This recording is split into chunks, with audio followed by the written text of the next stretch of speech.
When you are connected to who you want to be, you already know what matters and what's fluff or noise or pressure. You already know that keeping your momentum on a few important things is going to make a difference for you in the long run. This connection to who you want to be this summer will also allow you to fully be in the moment with wherever you are choosing to be and however you are choosing to spend that time.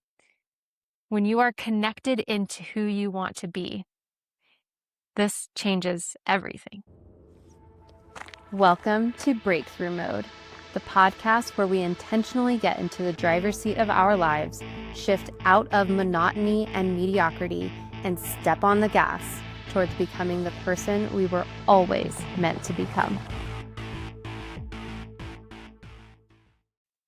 Hello and welcome to episode 273 on the Breakthrough Mode podcast. I am your host, Megan Bauer. Thank you so much for joining me and pushing play on today's episode. This week, in our Summer Shift series, we are focusing on blooming, and we are wrapping up our three-week series. So in the first week of the Summer Shift, we focused on grounding, and this was episodes 268 through 270.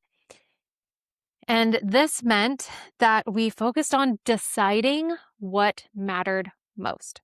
In the second week of the Summer Shift, which were episodes 271 through 273, we focused on identifying what habits, actions, and behaviors tie you to who you want to be inside of summer and connected to who you are becoming on your longer journey.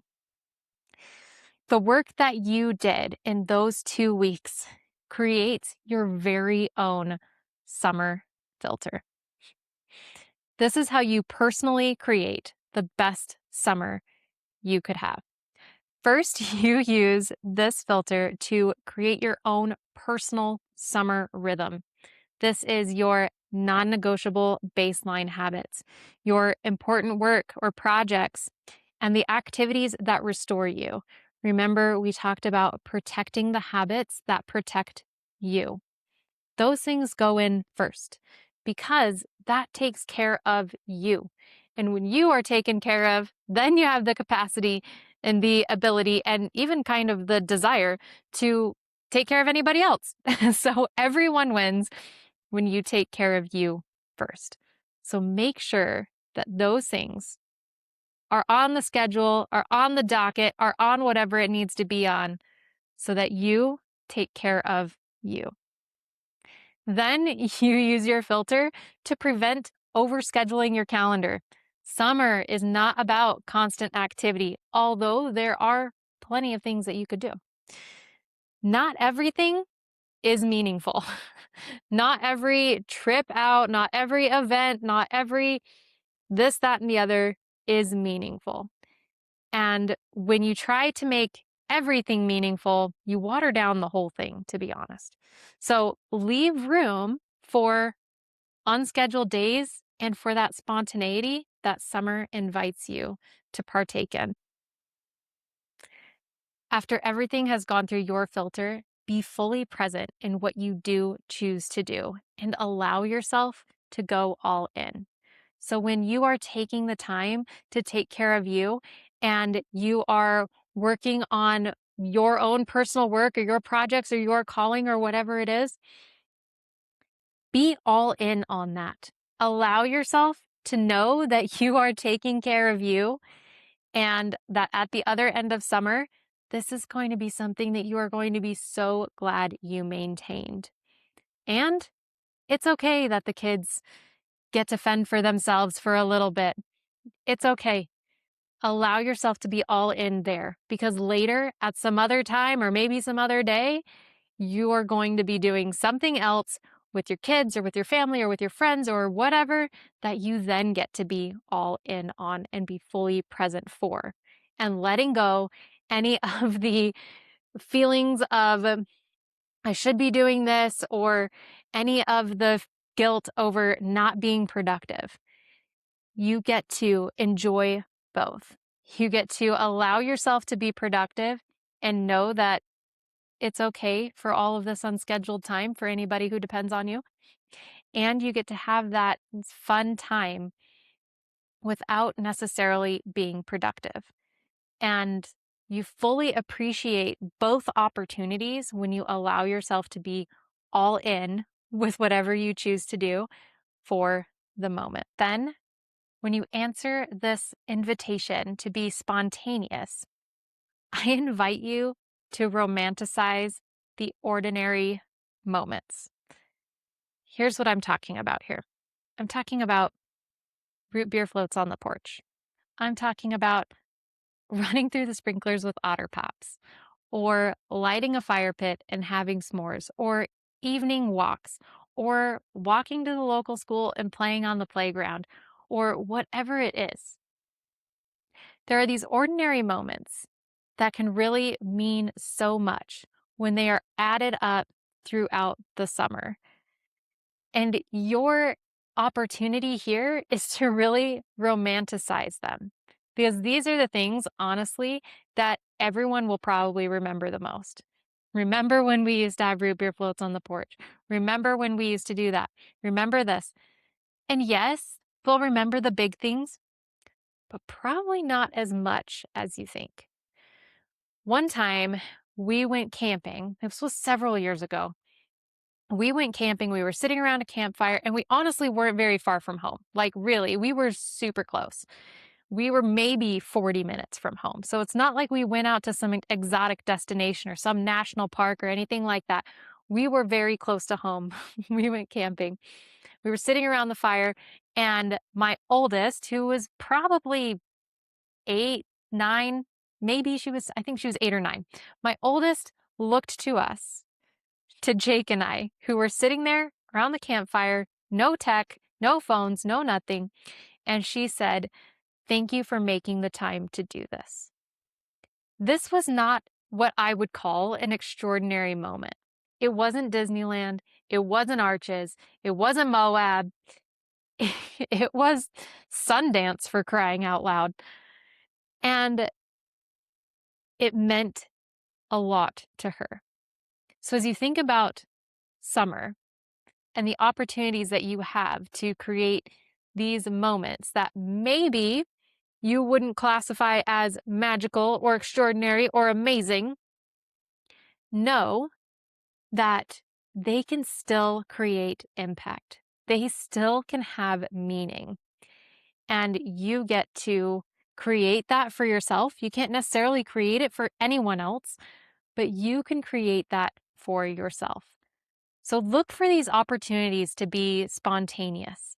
Look for these opportunities to enjoy normal, ordinary moments and really romanticize the crap out of them, at least for yourself, even if no one else is on board with you.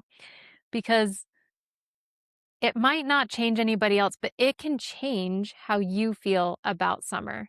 You can return to the fall and go back to your acquaintances or your friends and be like, "Yeah, we didn't do anything crazy, but man, I really loved that root beer float on the porch." And that was probably my favorite thing. And there might be a degree of like, "Man, we went to Europe and we were exhausted and we were fighting the entire time and the kids didn't want to eat anything." And you just achieved something that I didn't by all of this work, right? That could be available. That could be an option. That could be that could be something that happens. So whatever it is, wherever you find yourself this summer, whatever you find yourself doing, allow yourself to be fully there. And that's not to say that something extraordinary and incredible can't create meaningful moments. I just want to say that you don't have to do something extraordinary in order to create the meaning and the magic. That's what I want you to walk away from this week with. Indulge in the little things that you're too busy to indulge in all summer long. PJs all day is a thing that we like to do here, or build blanket forts, or get the sidewalk chalk out, whatever it is. There's something simple that because it's simple, you haven't been making time for because the school year's been too busy. Now's the time for it, right now. To wrap up this series, know what matters to you. Not all the pressure, not all of the overscheduling, not all of the shoulds or the obligations. What matters to you? Then protect your habits and your momentum. Remember, momentum is more about direction and consistency than intensity. Summer might not be the time for intensity, and that's okay. You can turn up the intensity in the fall. It'll be there waiting for you. The important thing right now is to maintain those baseline habits, maintain the momentum, maintain the consistency.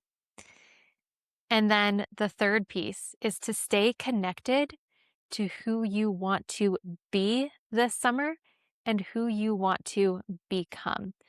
This connection is honestly the most important piece out of all of it. Because when you are connected to who you want to be, you already know what matters and what's fluff or noise or pressure. You already know that keeping your momentum on a few important things is going to make a difference for you in the long run. This connection to who you want to be this summer will also allow you to fully be in the moment with wherever you are choosing to be and however you are choosing to spend that time. When you are connected into who you want to be, this changes everything. Then the last piece is to truly savor what you choose to do and allow yourself to be fully there. And most of all, let yourself bloom this summer. Stay grounded. Stay grounded to what's important to you, to taking care of yourself, to protecting the habits that protect you. Stay connected to who you want to be and allow yourself to bloom. Allow yourself to enjoy the invitation of summer. Allow yourself to feel into it and to be there for it because it is there for you. That's what I have for you today. Thank you so much for joining me on our Summer Shift series. I totally love you. Bye for now.